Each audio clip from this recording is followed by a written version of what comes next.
For some $3 million retirees, doing Roth conversions is one of the worst financial decisions they'll make in their first 10 years of retirement. Now, I know that sounds counterintuitive. Almost every video on YouTube tells you to convert as much as possible, as fast as possible. And for the right person, that advice is correct. But for a specific group of $3 million retirees, aggressive Roth conversions can cost them $40,000 to $60,000 in unnecessary taxes, Medicare surcharges, and lost opportunities over that first decade, and they don't realize it until the damage is done. If you've saved around $3 million and you're either in retirement or within 5 years of it, this video is for you.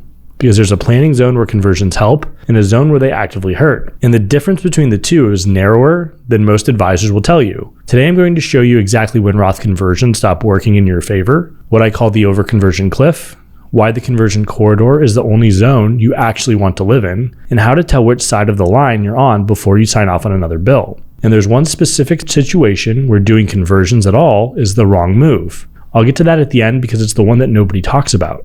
I'm Ryan Knoll, certified financial planner and founder of Nav Wealth Partners. My team and I help clients nationwide make smart money decisions. Let's jump into the video. So why are $3 million retirees especially exposed to this? It comes down to a structural quirk of the tax code that most people miss. At $3 million, you're in a specific zone. You're wealthy enough that conversions actually matter. The dollars at stake here are real, but you're not wealthy enough to absorb mistakes the way a $20 million household can. The $3 million retiree lives in a margin where every conversion decision either helps or hurts measurably. Here's the structural problem. A $3 million household typically has somewhere between 60 and 75% of their wealth in pre-tax accounts. Those are your traditional IRAs, 403bs, and 401ks. That's because for the last 30 years, the advice has been to max out your tax-deferred contributions. You did exactly what you were told.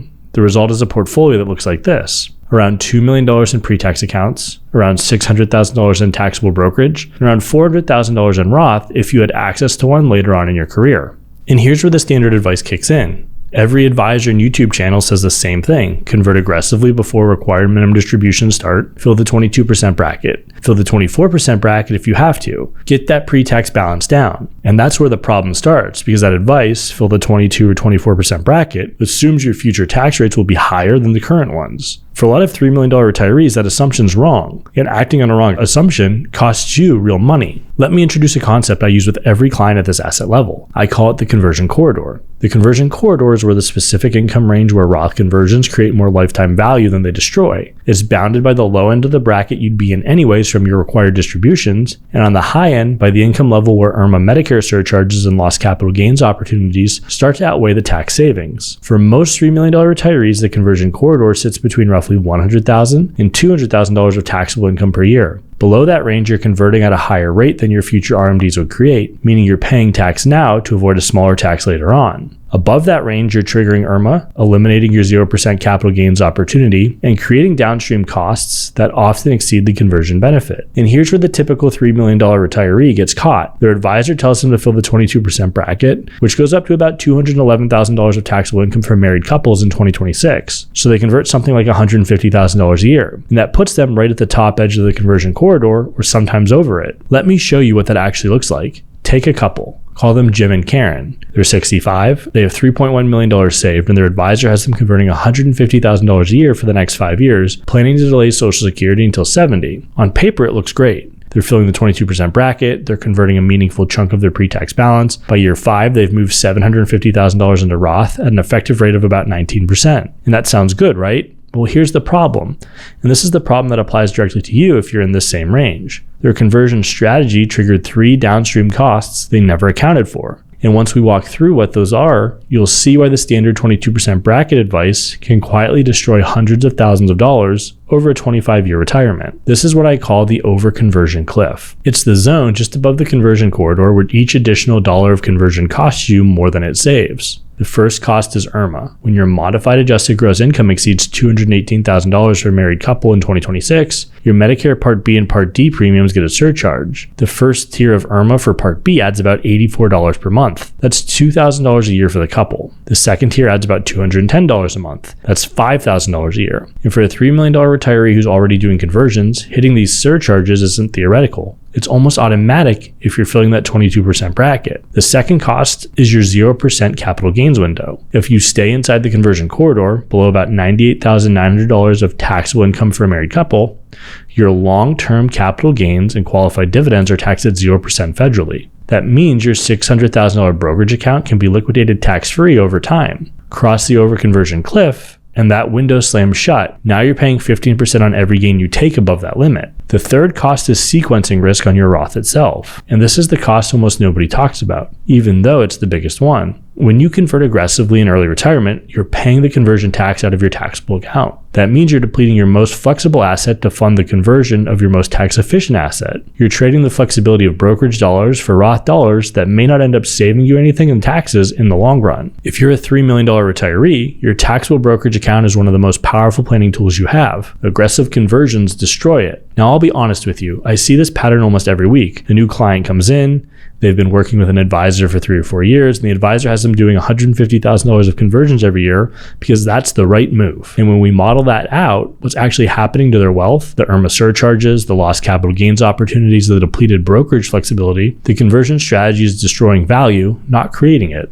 The advisor isn't malicious. They're following the same generic advice everyone else is following, but they're not modeling the full picture. They're optimizing for one variable, minimizing the future RMD, without accounting for the 4 other variables that interact with it. And the worst part is, by the time the damage shows up, it's permanent. You can't unconvert. You can't get your basis back. You can't undo a Medicare surcharge that was triggered 3 years ago. This is why I welcome $3 million households into my practice. Not because they're easy clients, they're actually some of the most complex, but because they deserve planning that's calibrated to their specific zone. Let me show you what the right approach looks like. The conversion corridor for most $3 million retirees sits in the 12% bracket, not the 22%. Here's why. A typical $3 million household, when they hit required minimum distributions, will see their RMDs put them somewhere around the 22% bracket, not higher. If you're converting at 22%, now to avoid 22% later, you've gained nothing on the federal income tax side, and you've taken on all 3 of the downstream costs we just covered. But there's a real opportunity in the 12% bracket, and it's where most $3 million retirees should actually be living. The 12% bracket for a married couple in 2026 tops out at about $100,800 of taxable income. After the standard deduction of $32,300, that means your adjusted gross income can be roughly $133,100, and you're still in the 12% bracket. That's the conversion corridor sweet spot. Now, here's what makes that powerful. Inside most of the 12% bracket, your long-term capital gains rate is 0%. So if you structure your year correctly, you can do the following simultaneously. Convert IRA dollars to Roth at 12%, realize capital gains in your brokerage at 0%, stay below all 4 IRMAA thresholds, and preserve your 0% capital gains window for future years. Keep your taxable brokerage account intact as a flexibility reserve. Going back to Jim and Karen, the couple I mentioned earlier, if they convert $40,000 a year instead of $150,000, here's what changes. Their effective rate drops from 19% to 11%. Their Medicare surcharges go away. Their brokerage account stays intact and grows. They still convert $200,000 over 5 years, but they pay $40,000 less in taxes and surcharges to do it. And this is the move that applies to you. If you're in the $3 million range and you're being told to fill the 22% bracket, the question to ask is, what would happen if I converted half the amount and used the rest of the bracket to harvest capital gains tax-free? Most of the time, the answer is you're better off. Sometimes the answer is you're not. So when does aggressive conversion actually make sense? Now, I want to be balanced here because there are some $3 million retirees for whom the 22% bracket conversions are absolutely the right move. The first situation is if you have a younger spouse with a meaningfully longer life expectancy. When the older spouse passes, the survivor switches to the single filer status, and the single filer brackets are dramatically compressed. The same $80,000 of income that's in the 12% bracket as a couple lands in the 22% bracket as a single filer. If you can convert now while you still have the joint brackets to work with, you're protecting the surviving spouse from a permanent bracket increase. The second situation is if you have a charitable intent or for a portion of your IRA at death. Qualified charitable distributions and inherited IRA planning can change the math significantly. QCDs necessitate leaving the right amount in your pre-tax accounts each year so you can realize their full value. And if you plan to give it all away to charity, you only want to convert just enough each year so you don't tip into higher brackets while you're living. Because once you're gone, the charities are going to use that money completely tax-free. The third situation is if you have heirs who will be in significantly higher tax brackets than you are. If your kids are doctors, lawyers, or successful business people earning $400,000 a year or more, inheriting your pre-tax IRA will be taxed at 32% or higher. Converting at 22% now might be a gift to them later on, even if it's not optimal for you. It just depends on what's important for you. But here's the key. These three situations apply to maybe 20% of $3 million retirees. The other 80% are being given advice calibrated to one of those scenarios when their actual situation calls for a different approach entirely. So how do you know which side of the line you're on as a $3 million retiree? Well, you have three questions you want to ask. Question 1, what will your RMDs actually be? You want to model this out. Take your current pre-tax balance, project it forward, assuming something like a 6 or an 8% growth rate, and calculate the RMD. If your RMD is going to be $80,000 to $120,000 a year, which is typical for a $3 million household, your future tax bracket will likely be the 22% bracket, not higher. Converting at 22% now to avoid 22% later gains you nothing. Question 2. Do you have $400,000 or more in taxable brokerage with meaningful unrealized gains? If yes, your most powerful planning tool is the 0% capital gains window, not Roth conversions. Aggressive conversions destroy that window. Question 3. Are you healthy and is your spouse roughly your age? If yes, you're unlikely to be in the survivor bracket scenario for at least 15 to 20 years. You have time to convert more slowly within the conversion corridor. If you answered the way most $3 million retirees would, RMDs in the 22% range, brokerage with significant gains, healthy with a similarly aged spouse, your conversion corridor is the 12% bracket, not the 22%. Earlier I mentioned there's one situation where doing conversions at all is the wrong move. Here it is. If you're a $3 million retiree with a serious health concern or family longevity history that suggests you may not live past 75, the entire Roth conversion math reverses.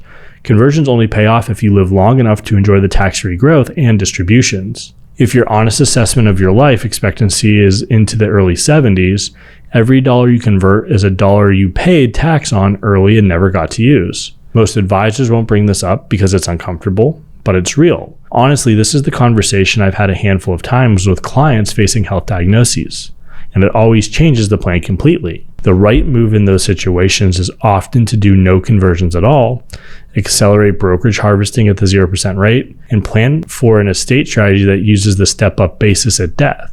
If that's your situation, talk to a planner who will model both scenarios, the conversion path and the no conversion path, and show you the break-even in real numbers. Don't let generic advice push you into a strategy that assumes a long retirement when your situation suggests otherwise. So here's the bottom line for $3 million retirees thinking about Roth conversions. Roth conversions are a tool, not a goal. The conversion corridor for most of you is the 12% bracket, not the 22%. The overconversion cliff is real, and crossing it triggers Medicare surcharges, eliminates your 0% capital gains window, and depletes your most flexible asset. The right question isn't how much can I convert? It's how much can I convert while staying inside the corridor and preserving every other planning lever that I have. If you want help modeling your specific conversion corridor, what bracket you should actually be converting in, how much per year, and how it interacts with your brokerage account and Social Security timing, that's exactly what my team does here at Nav Wealth Partners. There's a link in the description below to schedule a 30-minute consultation. We'll show you exactly where your corridor is and whether your current strategy is helping or hurting. Thank you so much for watching, and as always, make smart money decisions.